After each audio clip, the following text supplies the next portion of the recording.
জালাল আমার 15 মিনিটের বড়। ওর জন্ম বৃহস্পতিবার দিবাগত রাত 11টা 50 মিনিটে। আমার জন্ম 12টা 5 মিনিটে। বয়সে জালাল আমার সামান্য বড় হলে কি হবে, সময়ের হিসেবে ওর জন্ম বৃহস্পতিবার, আমার শুক্রবারে। বুদ্ধি হবার পর জালাল যে আমার চেয়ে সামান্য বড়, এটা নিয়ে ওর খুব দেমাগ। প্রায় সে আমাকে শাসায়, হারামজাদা তুই আমাকে নাম ধরে রাখবি না, দাদা অথবা ভাই বলবি। যমজ হলেও বিন্দু মাত্র মিল ছিল না আমাদের। চিকিৎসা বিজ্ঞানে এটাকে বলে ডাইজাইগোটিক টুইন। আমাদের প্রতিবেশী যমজ 2 বোন আছে। প্রথম দুজনকে আলাদা করে চেনা কষ্টকর হতো। এটাকে বলে মনোজাইগোটিক টুইন। মনোজাইগোটিক টুইনে দুজনের চুলের স্টাইল, আঙ্গুলের ছাপ, চোখের কালার, গলার স্বর সব হুবহু মিল থাকে। ডাইজাইগোটিক টুইন অত মিলের ধার ধারে না। আমিও জালাল হলাম ডাইজাইগোটিক টুইন। জালাল বেশ কালো, আমার গায়ের রং যাকে বলে কাঁচা হলুদের মতো। সে বেশ শান্তশিষ্ট ভদ্র ছেলে, আমি হারামজাদার একশেষ, বজ্জাতের বজ্জাত। ওর একটাই কঠিন শখ, সারাদিন টোটো করে মাছ ধরা, আমার ডাঙ্গুলি খেলা, মারামারি করা, বাবার পকেটের পয়সা চুরি করে মার্বেল কেনা ইত্যাদি। তবে একটা ক্ষেত্রে দুজনের মোটামুটি মিল ছিল, পড়াশোনা। পড়াশোনার প্রতি দুজনেরই ছিল মাত্রাতিরিক্ত অ্যালার্জি। বয়স বাড়ার সাথে সাথে দুজনের শারীরিক গঠনে বেশ পার্থক্য দেখা দিল। জালালের হাত পা গুলো হলো উট পাখির মতো চিকন, পেটটা হলো আজদাহা। ওর দিকে তাকালে প্রথমে যে জিনিসটা চোখে পড়ে সেটা হলো ওর বিশাল পেট। সবার ধারণা ওর পেটে কম করে হলেও শখানেক বড় কৃমি আছে। বাবা বলেন, গাধার বাচ্চা এই মূল্য বলে মাছ খেয়ে খেয়ে হারামজাদার এই দশা। আমি হতে লাগলাম হৃষ্টপুষ্ট ও থলথলে। হাঁটলে আবার মাসল থরথর করে কাঁপে, গায়ে অসম্ভব জোর, আমাকে পায় কে। একদিনের ঘটনা, মার্বেল খেলতে গিয়ে দুজনের মধ্যে লেগে গেল খুব। ওর মার্বেল আমার মার্বেলে লাগিয়েছে ঠিক, আমি ইচ্ছে করে বললাম লাগেনি। ও বলল লেগেছে। আমি রেগে বললাম লাগেনি শালা মাছের বাপ। কেল্লাফতে সাথে সাথে লেগে গেল। ঘাড় বেঁকিয়ে তেড়ে এলো জালাল, খবরদার আমাকে মাছের বাপ বলবি না। দাঁত মুখ খিচিয়ে আমি বললাম, তবে কি বলবো রে সোনার চান? সে বলল, দাদা অথবা ভাই বলবি। বিড়ালের দুধ খাওয়ার মতো চোচো শব্দ করে বললাম, আহারে আমার দাদা রে, মায়ের জরায়ুতে তুই সামনের ভাগে ছিলি বলেই আগে হয়েছিস। আমি হয়তো আগে হতে চেয়েছিলাম, তুই ধাক্কা দিয়ে সরিয়ে আগে হয়েছিস। অত বুদ্ধি জালালের মাথায় নেই। খানিক ভাবলো, বোঝার চেষ্টা করলো কথাটার মানে। বলল, সে যাই হোক, কাগজে কলমে আমি তোর চেয়ে একদিনের বড়। আমার জন্ম বৃহস্পতিবার, তোর শুক্রবারে। আমি বললাম, শুক্রবারে যারা জন্মে তারা বেহেশতবাসী হয়, তুই তো বৃহস্পতিবারে হয়েছিস, তুই শয়তান হবি। আচ্ছা, তুই তো দাবি করিস আমার চেয়ে বড়, তাহলে আয় দেখি কে পারে। বলেই ওরে পেট বরাবর চালালাম উপর জিপুরি খুশি। আর যাই কই, বেচারার অবস্থা একেবারে লেজে গোবরে। চিৎকার ছেড়ে বলল, মরে গেলাম রে আলাল, থাম থাম, আমাকে কি মেরে ফেলবি নাকি? আমি থামলাম। জোরে জোরে শ্বাস টেনে বললাম, তাহলে বল, ফের আমাকে দাদা বলতে বলবি? আচ্ছা বলবো না, এবার আমাকে দাদা বল। কেন? তোকে দাদা বলবো কেন? আমি তাচ্ছিল্যের সাথে বললাম, সে জানি না কেন, না বললে এই ফের ঘুষি চালালাম কিন্তু। ঘুষি খাওয়ার ভয়ে জালাল বেশ ঘাবড়ে গেল, বলল দাদা। আমি ওর থুতনিতে টোকা দিয়ে হাসতে হাসতে বললাম, এই তো লক্ষ্মী ছেলে। দেখলেন ভাই, মায়ের কি গুণ। সত্যি মায়ের উপরে কোনো ওষুধ নেই। আগেই বলেছি, পড়াশোনায় দুজনেই সুবিধের ছিলাম না। এক ক্লাসেই পড়তাম, তবে ওর চেয়ে ভালো ছাত্র ছিলাম আমি। ক্লাস 8-এ ওঠার পর আমি বুঝে গেলাম, এই পৃথিবীতে মাথা উঁচু করে বাঁচতে চাইলে, জীবন জগৎকে বুঝতে চাইলে পড়াশোনার বিকল্প নেই। কাজেই পুরোপুরি পাঠে মন দিলাম। জালালের সে জ্ঞান হলো না। ওর ধ্যান জ্ঞান একটাই, কোথায় ভালো মাছ ধরা যাবে। রাতে পড়ার সময় আনমনে ভাবে বর্ষায় পানি কদ্দুর বাড়লো, বিলে কবে মাছ পড়বে, কয়টা নতুন ছিপ তৈরি করবে, ইত্যাদি ইত্যাদি। পাঠে অমনোযোগিতার জন্য সে কতবার ছোট আপার থাপ্পড় খেয়েছে তার ইয়ত্তা নেই। কথায় বলে, যে ক্ষেত্রে সাধনা করে ফল তো পাবি। জালালও পেল, শিখে ফেললো মাছ ধরার কায়দা কানুন, ছড়িয়ে পড়লো মেছুয়া হিসেবে ওর সুখ্যাতি। তবে ওর ওই অবস্থায় কেউ সন্তুষ্ট না। জাল নিয়ে বড়শি নিয়ে জালাল যখন মাছের খোঁজে বের হয়, মা এক নাগারের রুটিন মাফিক প্রতিদিন চিল্লায়, জেলের বাচ্চা জেলে, তোর কপালে শনি আছে, তোর ভাই বোনেরা চাকরি করবে আর তুই ওদের বাসায় মাছ দিয়ে 2 পয়সা ভিক্ষে করিস। ছোট আপা বকেন, শয়তানটার ভোদর হয়ে জন্মানো উচিত ছিল, ভুলে মানুষ হয়ে গেছে। আশ্চর্য, এই জালাল যখন খালুই ভর্তি মাছ নিয়ে বাড়ি ফেরে তখন সবাই কি খুশি। টাটকা মাছ দেখে খুশিতে চোখ জলজল করে। তৃপ্তির সাথে চচ্চড়ি, ভাজা ও রান্না মাছ খাই আমরা। তখন কি ওকে ভোদর বলি না। সত্যি কি জালাল ছিল বলে আমাদের কখনো নিরামিষ খেতে হয়নি। আমাদের সাংসারিক অবস্থা কোনো কালেই এতটুকু সচ্ছল ছিল না যে আমরা মাছ কিনে খাবো। পরিবারের প্রতিটি সদস্যের সুষম স্বাস্থ্য বজায় রেখেছিল জালালি। শুধু ওর শরীরে মাংস লাগলো না। কেন যে লাগলো না? যতই দিন যেতে লাগলো জালালের মাছের নেশা ততই বাড়তে থাকলো, পড়াশোনার প্রতি ততই অসহ্য। ছোট আপা ইচ্ছে মতো পিটিয়ে বসিয়ে দিলেও এক অক্ষরও পড়তো না সে, বরং ইনিয়ে বিনিয়ে কাঁদতো। ভাবখানা এমন, পৃথিবীতে ওর মতো অসহায় কেউ নেই। ভয়ঙ্কর কঠিন একটা কাজ ওকে ঘাড় ধাক্কিয়ে করানোর চেষ্টা করা হচ্ছে। এভাবে সর্বোচ্চ ধাক্কাধাক্কিতে 9ম শ্রেণীতে উঠেছিল সে। শেষে একদিন পড়াশোনা নামক চ্যাপ্টারে শক্তিশালী একটা দাড়ি বসিয়ে দেয় হঠাৎ। ওর সাফ সাফ জবাব, লেখাপড়া ভাই আমার দ্বারা হবে না, আমি আর কোনোদিন স্কুলে যাব না, এক অক্ষরও পড়বো না। তারপরেও সবাই একবার করে শেষ চেষ্টা করেছিল, অনেক বুঝিয়েছিল। ছোট আপা গরু পেটা পিটিয়েছিল, কোনো লাভ হয়নি। হবে কি করে? হালের কুড়ে গরুর মতো জেদ ধরেছিল সে। লাঠির আঘাতে কুড়ে বলদ কিছুক্ষণ জোয়াল টানলেও এক সময় ধপ করে শুয়ে পড়ে মধ্য মাঠে। ভাবটা এমনই, যতই মারো না কেন আমি আর এক পাও নড়ব না। জালাল ঠিক সেরকম ভাবে লেখাপড়া নামক জোয়ালটা ঘাড় থেকে ঝেড়ে ফেললো পাকাপাকি ভাবে। বাবা অনেক দুঃখ নিয়ে শ্বাস টেনে বললেন, গাধাটাকে ম্যাট্রিকটাও পাশ করানো গেল না।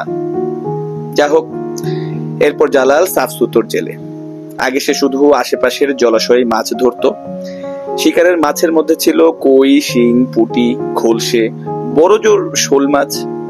পরে সে জীর্ণ একটা সাইকেলে দূর দূরান্তে মাছের সন্ধানে যেতে লাগলো। সে 10 মাইল, 20 মাইল, 30 মাইলই হোক না কেন, কাহাতো পুঁটি ধরে মন ভরে। এখন সে বোঝে বোয়াল, পাঙ্গাস, আয়ের কাটা। যখন আমি কৈশোরের শেষ প্রান্তে পৃথিবীকে, মানব জীবনকে মোটামুটি বুঝতে শিখলাম, তখন স্পষ্ট বুঝে গেলাম মায়ের জরায়ুতে 9 মাস একসাথে গলা ধরাধরি করে থাকলেও মানুষ হিসেবে আমরা একেবারে 2 মেরুর। মানুষ হিসেবে জালাল সাধারণ নয়। একজন মানুষের মন সর্বোচ্চ যতটুকু নরম করা সম্ভব, যতটুকু দয়া ভরে দেয়া সম্ভব, বিধাতা অকৃপণ হাতে করেছেন ওর জন্য। এমন সরল, এমন জীব প্রেমী, এতটা ভালো মানুষ সচরাচর চোখে পড়ে না। আমি কসম খেয়ে বলতে পারি জীবনে সে একটাও মিথ্যে বলেনি। অথচ যেখানে মিথ্যে বললে সামান্য স্বার্থ উদ্ধার হবে, 1 টাকাও লাভ হবে, বিসমিল্লাহ বলে মিথ্যে বলে দিই আমরা। মানুষের সামান্য কষ্টে প্রাণটা কেঁদে উঠে জালালের, ঝাঁপিয়ে পড়ে অন্যের বিপদে আপদে। পাশের গায়ে একবার আগুন লাগলো, দৌড়ে গেল সে পাগলের মতো। আগুন ততক্ষণে ভয়ঙ্কর রূপ ধরেছে। বিপদসীমার মধ্যে থেকে একটা বাচ্চাকে বাঁচাতে জালালের বাম হাত ও বাম গাল ঝলসে গেছে সারা জীবনের জন্য। সেবার আমাদের বাড়ির সামনে টাঙ্গাইল ঢাকা সড়কে মেরামতের কাজ হচ্ছিল। গনগনে পিচের কড়াইয়ে কোথা থেকে একটা ছাগলের বাচ্চা এসে পড়ে গেল হঠাৎ। উদ্ধার করা হলো, কিন্তু অবস্থা একেবারে কাহিল।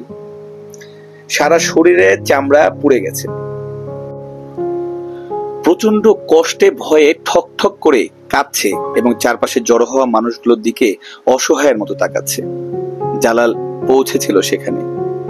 বাচ্চাটার কষ্ট অনুভব করে কেঁদে ফেলে সে।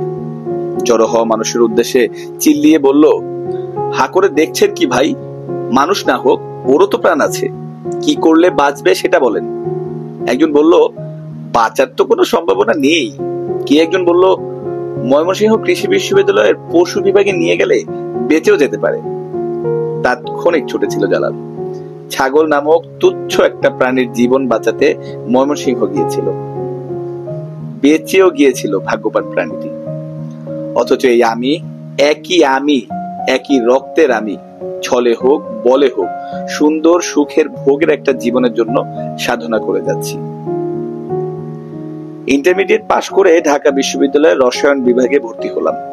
মাঝে মাঝে জালাল মায়ের রান্না করা সুস্বাদু মাছ টিফিন ক্যারিয়ার ভর্তি করে আমার হোস্টেলে নিয়ে আসে। বন্ধু বান্ধব নিয়ে আমি মজা করে মাছগুলো খাই। পরে বসে জালাল কোথা থেকে কিভাবে মাছগুলো ধরেছে খুশির সাথে বর্ণনা করে। ওর যমজ এই আমি যে বিশ্ববিদ্যালয়ে পড়ি, এতে ওর খুব গর্ব। পায়জামা পাঞ্জাবি পরে গলায় মাফলার ঝুলিয়ে টিফিন ক্যারিয়ার নিয়ে ওকে রওনা হতে দেখে কেউ যদি জিজ্ঞেস করে, কোথায় ছুটলে গো জালাল মিয়া এমন ফিটবাবু হয়ে? জালাল গর্বের সাথে জবাব দেয়, আমার ভাই ঢাকা বিশ্ববিদ্যালয়ে পড়ে, শোনোনি? সেখানে কি যেন তেন ভাবে যাওয়া যায়? বড় বিদ্বান আমার ভাই। পাঙ্গাস মাছের তরকারি নিয়ে যাচ্ছি, মাছ না খেলে কি বুদ্ধি খোলে? এবার মূল ঘটনায় আসা যাক। নির্জন এক দুপুরে হলে বসে পড়ছিলাম আমি। পড়ার খুব চাপ। রসায়নের মতো নিরস একটা সাবজেক্টে কেন যে ভর্তি হলাম। হঠাৎ দরজায় নক পড়ে। খুলে দেখি ডাক পিয়ন। মা লিখেছেন, জালালকে নিয়ে সবাই খুব মুশকিলে পড়ে গেছি বাবা। এমন সহজ সরল ছেলেটা আমার কেমন যেন হয়ে গেল হঠাৎ। জালাল মাছ ধরে না, মাছ খায় না, কারোর সাথে কথা বলে না, সারাক্ষণ বসে শুধু কাঁদে। কি যে হলো ওর! তোমার কাছে তো মনের কথাগুলো বলে, তাই যথাসম্ভব চিঠি পাওয়া মাত্রই বাড়ি আসো। রক্তের টান, বড়ই কঠিন টান। সমস্ত শরীরের রক্ত মস্তিষ্কে চাপ দেয় আমার। জালাল মাছ ধরে না, মাছ খায় না, কারোর সাথে কথা বলে না, সারাক্ষণ বসে কাঁদে। এই যে আমার 25 বছরের জীবনে শোনা সবচেয়ে আশ্চর্যজনক ঘটনা। সত্যি বাড়াবাড়ি রকমের কিছু না হলে জালালের মতো ছেলে কখনো এমন করতে পারে না। তৎক্ষণাৎ ছুটলাম বাড়ির উদ্দেশ্যে। তাওয়ায় বসে মা কাঁদছেন। ব্যাগটা মার হাতে দিয়ে ঘরে ঢুকে দেখলাম দক্ষিণের জানলার ধারে পাথর হয়ে বসে আছে জালাল। এক মনে তাকিয়ে আছে খোলা আকাশের দিকে। চোখ দুটো বেশ লাল। আমি আলতো করে ডান হাতটা জালালের পিঠে রাখলাম। কেমন আছিস? ঘোর ভাঙে জালালের। তাকায় আমার দিকে। এসেছিস? বস। খাটে ওর পাশে বসি আমি। আচ্ছা, তোর কি হয়েছে? আমাকে কি একটু বলবি? শুনবি তাহলে? বলছি, শোন। গত সপ্তাহে মাছ ধরতে গিয়েছিলাম সরাইতলা। ফতেপুর থেকে মাইল 10 পূর্বে। আমাদের এখান থেকে মাইল 20 হবে। পুকুরটার সন্ধান দিয়েছিল উত্তরপাড়ার সতীশ মাঝি। বলেছিল বিশাল পুকুর, কালে ভদ্রে ছিপ পড়ে, মাছগুলো দশাসই। পুরনো জমিদার বাড়ি, গিয়ে দেখো, খুশিতে মন ভরে যাবে তোমার। সাইকেলে বড় সাইজের 2টো ছিপ, টিফিন ক্যারিয়ারে কিছু খাবার ভরে বেরিয়ে পড়েছিলাম সকাল সকাল। ফতেপুর থেকে সোজা কাঁচা রাস্তায় সরাইতলা পৌঁছতে পৌঁছতে দুপুর 12টা। উঁচু প্রাচীর ঘেরা অনেকখানি জায়গা জুড়ে জমিদার বাড়িটা। উঁচু উঁচু 3টে গেট। গেটের উপরে পাথরে গড়া হা করা নিখুঁত 3টি রয়্যাল বেঙ্গল টাইগার। বামের গেটের মুখে গিয়ে একটু থামলাম। ভেবেছিলাম দারোয়ান বাধা দিবে। কোথায় কি, কাক পক্ষীও নেই আশেপাশে। অগত্যা ভেতরে ঢুকলাম একটু ভয়ে ভয়ে। কি জানি বাপু, জমিদার বাড়ি, শেষে কোনো ঝামেলা হয় কিনা। ইট বিছানো রাস্তায় ভেতরে ঢুকতে ঢুকতে মনে হলো পুরো বাড়িটাতেই বোধহয় কেউ নেই। চারপাশের আম বাগানের বড় বড় আম গাছের নিচে শুকনো পাতার ঢিবি। মনে হয় অনেককাল কোনো যত্ন পড়েনি। ছোট ছোট গুল্ম জাতীয় নাম না জানা অনেক আগাছা। যত্নে থাকলে এগুলো পরিষ্কার থাকার কথা। বিশাল বাড়ির দেয়ালের ইট খসে পড়েছে জায়গায় জায়গায়। বটও হরেক রকম গাছ গজিয়েছে অনেক। আমবাগানের ভেতর দিয়ে ইট বেছানো রাস্তায় বেশ খানিক যাওয়ার পর চোখে পড়ল পুকুরটা। বিশাল পুকুর। সতীশ মাঝি ভুল বলেনি। চারধার ইট দিয়ে বাঁধানো, তবে প্রায় জায়গায় ইটগুলো খসে পড়েছে অথবা ভেঙে গেছে। শ্যাওলা গজিয়েছে অনেক। চারধার থেকে প্রকাণ্ড চারটা হিজল গাছ কুজো হওয়া বুড়োর মতো পুকুরের অনেকটা ছেয়ে আছে। গাছের ছায়ায় পুকুরের পানিকে মনে হচ্ছিল আলকাত্রার গোলা। নিশ্চল হয়ে পড়ে আছে পানি। একটু বাতাসও নেই যে সামান্য ঢেউ উঠবে। একটা আম গাছের সাথে সাইকেলটা ঠেস দিয়ে রেখে চারপাশটা দেখে নিলাম ভালো করে। গজ দশেক উত্তরে শ্মশান ঘাট। এগিয়ে গেলাম। একটা স্মৃতি ফলকে লেখা রাসবিহারী চৌধুরী, মৃত্যু 1880 সন। আরেকটাতে বাসনা রানী চৌধুরী, মৃত্যু 1892 সন। মনটা খারাপ হয়ে গেল আমার।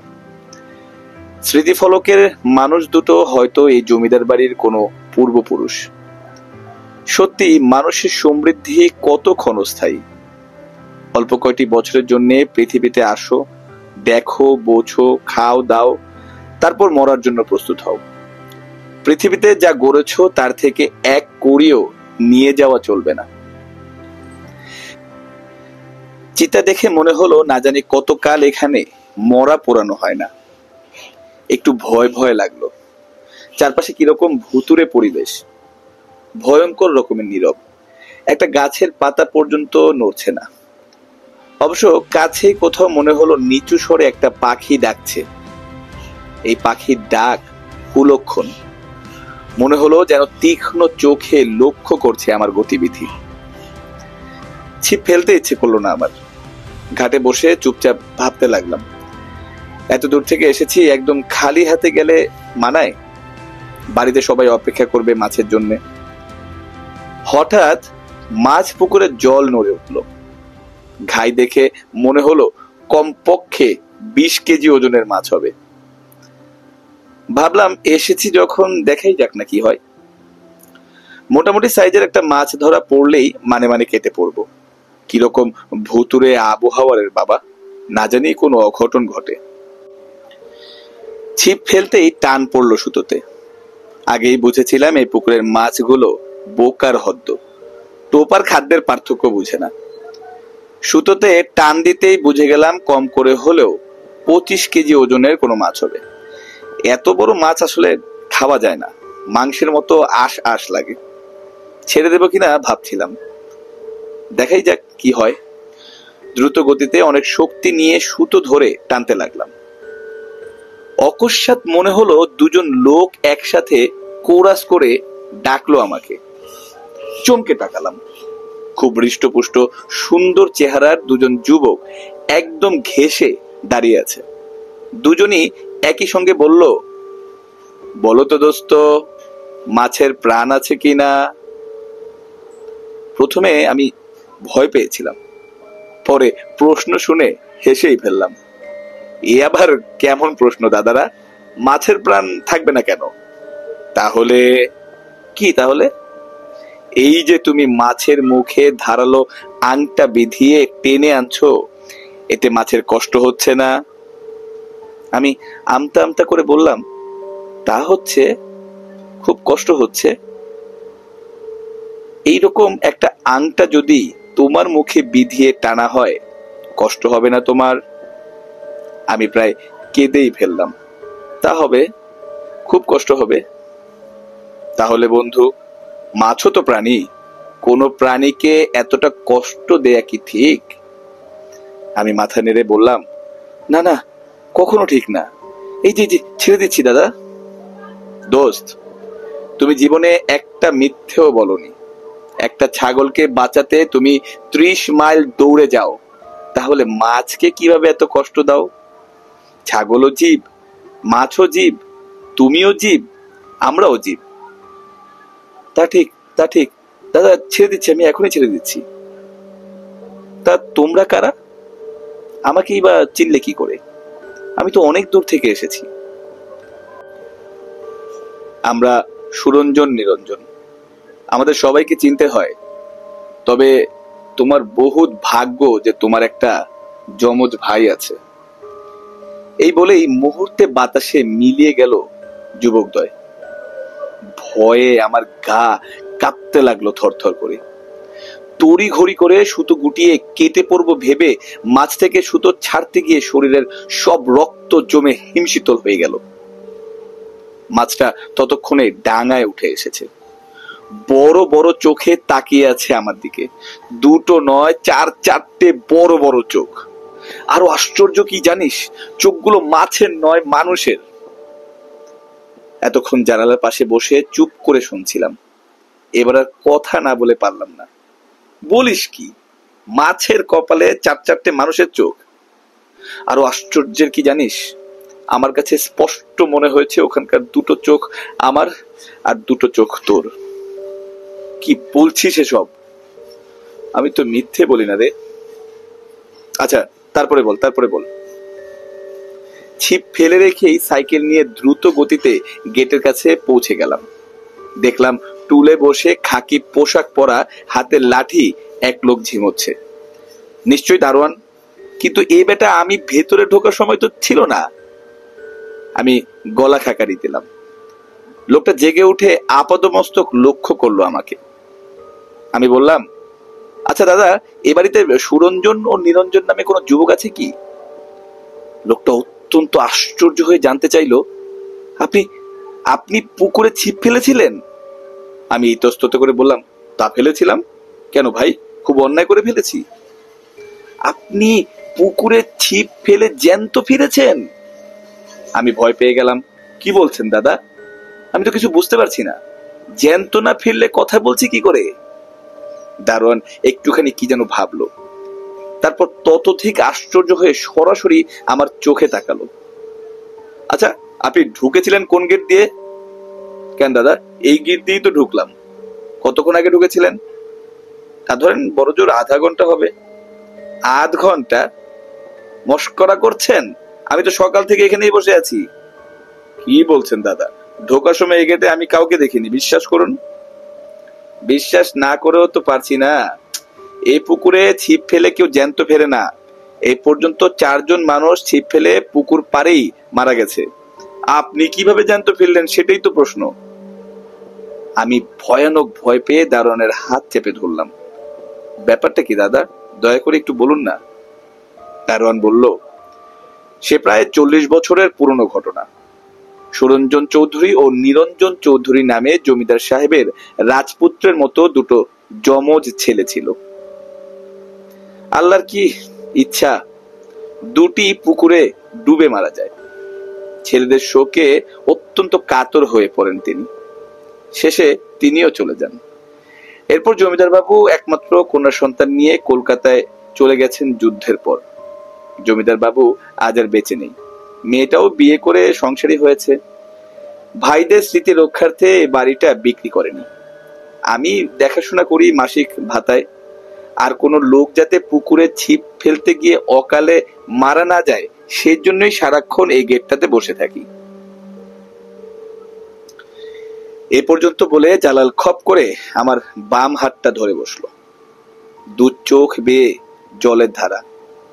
শুধু তোর জন্য এ যাত্রা বেঁচে গেলাম রে আলাল।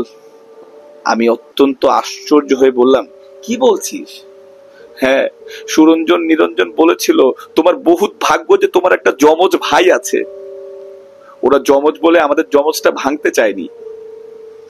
আমি রসায়নের ছাত্র। হাইড্রোজেন ও নাইট্রোজেনের বিক্রিয়া করিয়ে অ্যামোনিয়া বানাই। ভুতুরে কল্পকাহিনী বিশ্বাস করলে আমার চলে? কিন্তু জালাল তো কখনো মিথ্যে বলে না। তাহলে? হঠাৎ মাথা নিচু করে জালাল কাঁদতে লাগলো। ভীষণ আশ্চর্য হলাম। কিরে, আবার কি হলো তোর? ভীষণ ভীষণ অন্যায় করেছি সারা জীবন, জালাল কাঁদতে কাঁদতে বলল। তুই অন্যায় করেছিস জীবনে? তাহলে আমরা কি করেছি শুনি? অন্যায় করেছি। সারা জীবন মাছের মুখে ধারালো বড়শি বিধিয়ে কি পরিমাণ কষ্ট দিয়েছি মাছগুলোকে, ধারণা করতে পারিস? আমি সত্যি একটুক্ষণ ভাবলাম। আসলে ব্যাপারটা বেদনাদায়ক, কিন্তু বাস্তব পৃথিবীতে এর চেয়ে অনেক মারাত্মক মারাত্মক ঘটনা ঘটে। কুরবানির একটি গরুকে জবাই করার সময় দর্শন সীমার অন্য গরুরা দাঁড়িয়ে দাঁড়িয়ে কাঁদে। আমাদের অত কিছু লক্ষ্য করলে চলবে? বাঁচতে গেলে দরকার আমিষ তথা মাংস, দরকার মাছ। এর জন্য কার চোখের জল ঝরলো, কার মুখ গহ্বর ছিঁড়ে টিড়ে গেল আমাদের দেখার বিষয় না, দেখলে বাঁচা যাবে না। তবে জালালকে এসব আমি বললাম না, ওর সরল মনের সরল বিশ্বাসটা অটুট থাক। আমি বললাম, তা কষ্ট তো মাছের কিছুটা হয়েছেই। জালাল বলল, কিছুটা হয়েছে? কি বলছিস তুই?